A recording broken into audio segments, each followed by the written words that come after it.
White truffle day moisturizer. What the hell? What a complete waste of police work. Hello, past Damien. It is the 29th. Oh my god, it's the 29th of May 2022. Today we watch Everything Everywhere All at Once a third time. And following that, Fitri and Adrian and I went out to scout the nearby car park, which has been built within the last year or 2 years or so. I can't remember how long it's been since it's there, but it's there and it looks kind of cool. Right here. Something like that. Oh, where did you go? Disappear again. I don't know, yeah. Arm wrestling right now. Yeah, this is a little bit. Smallest arm wrestling platform. Hey! Yeah. Let's talk about this. Yeah, we're talking about it. Wait, we gotta switch hands. So you can face the camera. Yeah, Alright, so like, so only one way this can go. you wanna grab? Either I win or you lose. No, wait. Listen, you wanna grab Starbucks, bro? Like later? Ice mocha frap. Oh yeah. Yeah. I'm digging there, bro. Hold on. Let's just use this. This is a lot better. Oh, yeah. this is. Yeah, no, okay. it's an older model. Thank you very much, man. It's the G360 52i 31A1A1X1. This is the 42069. Oh, okay. SMD. This is some cool tech right there. But foreshadowing aside, I kind of wanted to talk about Everything Everywhere All at Once, as well as a different film that deals with the multiverses, which is obviously Mr. Weird in the ultimate dimensions of hysteria. So these two films obviously deal with the multiverse as kind of the core theme of the film, or a core idea of the film. But even with the understanding that two of these films are fundamentally supposed to be different, everything that I looked for in Doctor Strange, I found was done better in every single regard by Everything Everywhere All at Once instead. And I'm talking about things like the fun aspect, the action aspect, the, traveling across the multiverse aspect. All of these things were done way better by a production team that had a tenth of the budget that Doctor Strange did, with only 7 VFX artists working on the entire film, and the only source material available to draw from are presumably other films and a blank piece of paper. Okay, so here's a trick question. Which of these two films has a fight scene that takes place across multiple universes? The answer is the film that doesn't have multiverse in the title. Now, if you haven't seen either of these films, I would say go watch both of them, or at the very least Everything Everywhere All at Once, not because Doctor Strange is a bad film, but because the subject matters and the story within Everything Everywhere All at Once is a lot more central to the film-going experience. So let's talk about Doctor Strange first, shall we? Like I mentioned, I went into this film hoping that it would be a fun film that kind of milked the idea of the multiverse and traveling through different dimensions and meeting a wide assortment of different characters, or at least multiple strangers, something to that magnitude. And all we got were a grand total of 2.5 universes, including the original. I see 2.5 because, the whole incursion thing, kind of like a half universe, like the only character that you meet in that third universe is Strange himself. And I kind of walked out of Doctor Strange feeling an amalgamation of things, one of them being that it felt like it was just Marvel using this time to flex all of the properties they managed to reacquire. I mean, of course you're gonna have that fan service moment where they reveal Stephen Strange, please meet the smartest man in the universe, Jim from The Office in spandex. Stephen Strange, you are now called before the Illuminati. Meet the smartest man alive, Dr. Sheldon Cooper. Bazinga! Who, if I were to add, I feel like he had no character at all. Like, just first of all, I couldn't unsee him from Jim from The Office, even though I did see him in other films like 13 Hours where he did play a badass. Like, I just couldn't get over the fact it felt like John Krasinski was just there dressing up in a cosplay of Mr. Fantastic and delivering lines. The smartest man in the universe couldn't assess that Wanda was going to be a threat to the Illuminati, and just willingly told Wanda what would happen if she didn't choose to surrender, and let Wanda fucking eliminate the biggest threat that there was. Not only that, but I was immensely disappointed that this universe's version of Captain Marvel gets defeated by Mother with witchcraft. Yes, I get that, trying to sort of give you the idea that Wanda has this power creep and that she's ascended to become one of the most dangerous threats in the multiverse, etc. But at the expense of these characters, which we barely even have a connection with, minus say Professor X, it just kind of makes them feel really lame. Yes, of course, this is not a problem that's exclusive to this movie. Understandably, you want to create interest by making your characters more powerful and showing that they can do these things that other characters previously couldn't. But at what cost? And this is where I stop talking because I don't really have a solution to this whole power creep issue. One other thing I will mention is that at this point in time, it almost feels like Marvel is deliberately like making fun or being ironic about how they've told like at least a dozen or 2 dozen origin stories of their superheroes before, and they're just speed running all these points, these story beats to hit. It was trying to tell America Chavez's origin story, which felt very, very underbaked. We've got very entertaining action scene done. We've got struggle with controlling powers done. We've got tragic backstory exposition done. Okay, now it's time for to give her her powers. How? Because dead Doctor Strange believes in her. And once they've done all that, they're like, alright, we've got a new hero now. Here you go. Deus Ex Machina, and save the world. But what did Doctor Strange do good? I didn't expect that much horror in a Marvel film, and this film definitely delivered on that front. I think a lot of people didn't realize that going in.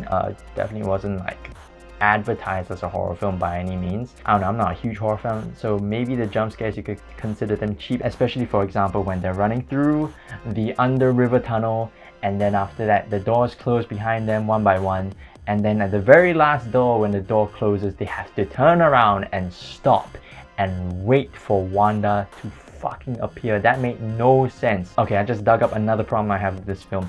A lot of the characters kind of just take their time when they know time is of the essence. Like Doctor Strange, he opens the door and then after that he's like, wow, look at this universe, the book is right there.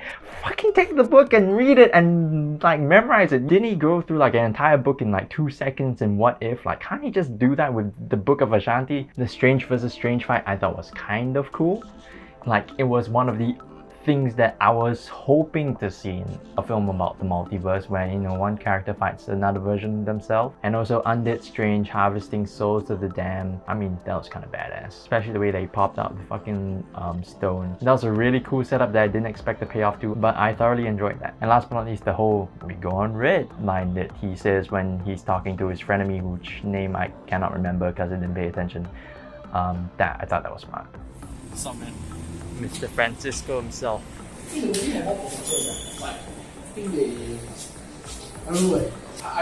know what to think. We were watching from when the eye came out of the movie. Very dark, very dark. Very dark, very dark. I liked it. I mean, I enjoyed it. I don't know what I enjoyed, to be honest. I thought it was a nice change. And then after this, you get Thor's coming out, and that's gonna be fun. It's not gonna be scary. The biggest thing I have, it just doesn't flow. It doesn't flow from the previous story. This trailer came out at the end of Spider-Man, no? Right? Yeah, I did. Then they said, but that's nothing to do with the end of commentary Spider-Man. was, oh, you broke rules, and these broken rules have consequences, something like that. Yeah. And then this picked up from a completely different place. They acknowledged Spider-Man happened, but they didn't. You know, every time the bitch like made like noises, bro, the noise in the sounds they made in the film. What? No, it's all the sus. You're talking. Yeah. Oh yeah, the bunch of you know, every time Sorry, you need to get that on film for future. Hey, no. Future references. The man just said that's. His name is Mark Alexander Francisco. He's a regular in the Singapore office. So I've been filming for about 27 minutes, so let's talk about the other film, shall we?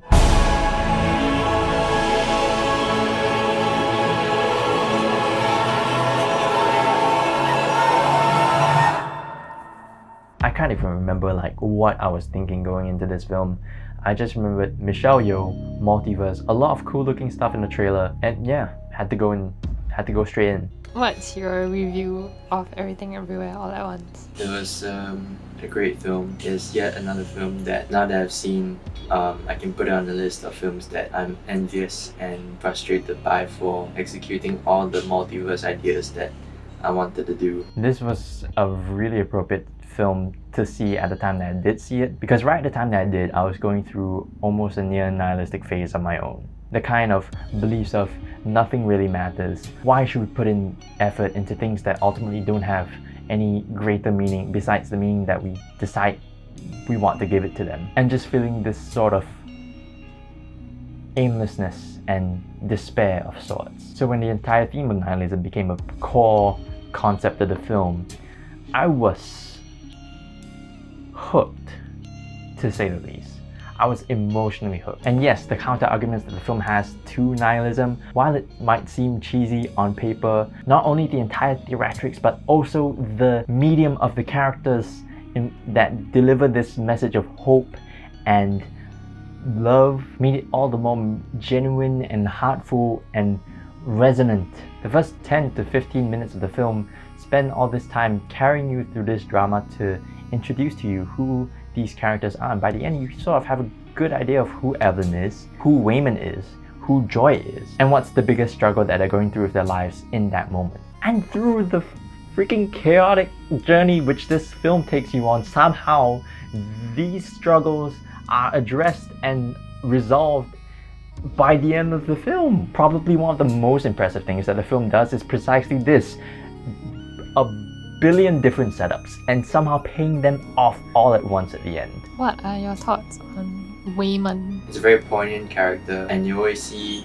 Evelyn talking about how he's like messing things up, but actually he's always doing his best to make things better in his own efforts. And I think that's something that a lot of people can relate to. The idea of like being to access like just parts of your AUs is very interesting, but I feel like if I were to access the other Vivians, I might just stay there instead. What are the other Vivians doing? If 15-year-old Vivian knew what a headshot was, she would have. Then she's probably a K-pop idol now. Evelyn's character of having a lot of interests and hobbies and things that she wanted to do with her life but ultimately didn't pursue or didn't finish, it reminds me of all the different things and creative avenues that I want to go down or used to dip my pinky in but no longer have been partaking in nowadays. From drawing, writing, music making, instrument playing, all that kind of stuff. So goddamn if I didn't empathize with Evelyn to a hard degree. I relate to Evelyn because currently I just came out of NS. It does feel like I'm at crossroads and just trying to crawl out of 2 years of not really doing anything with my life. And also Joy because I can relate to the absolute nihilism, and I'm a borderline nihilist, or at least I was. And then there's Joy, or Jobutapaki, or Juju Jabuti, or Jojo Chewbacca, whose nihilism who not only did I very much relate to, but also his character I saw as a representation of what's like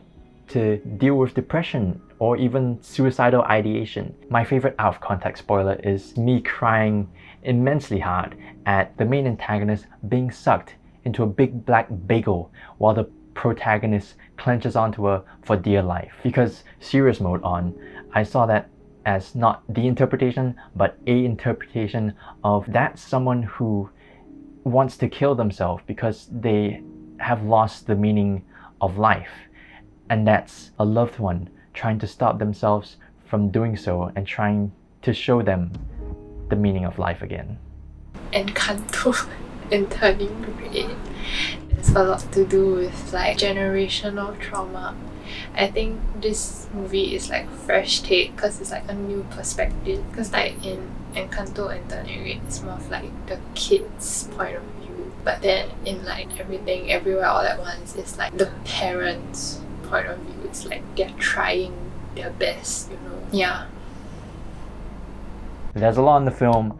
There's so many things that we could talk about, but it's been a good 40 minutes since I started rolling, so... Also, past Damien, this is something that I've kind of forgot to say, but within the last 2 years, we definitely haven't been people who have felt a lot of intense emotions, at least in relation to things like art or entertainment in its various mediums. So coming out the film almost brought to tears, and going into the second viewing being brought to tears, and the third viewing as well, I think says a lot about the message of the film and the execution in which it was executed upon. But I'll just say that although this is one of the few films that I've actually managed to see this year, even if I saw 100 more, this would possibly, I dare say, easily be my #1 film of the year. But Hey, what did you think? Did you like Everything Everywhere All at Once? Did you like Doctor Strange 2? Did you just watch this entire video while watching one or both of them and was just like, fuck it, give me all the spoilers? Well, what I have to say is, if you haven't seen Everything Everywhere All at Once, go see it. And if you've seen it once, see it again. And if you've seen it twice, see it a third time. We might be a small country, but we're still film goers, you know?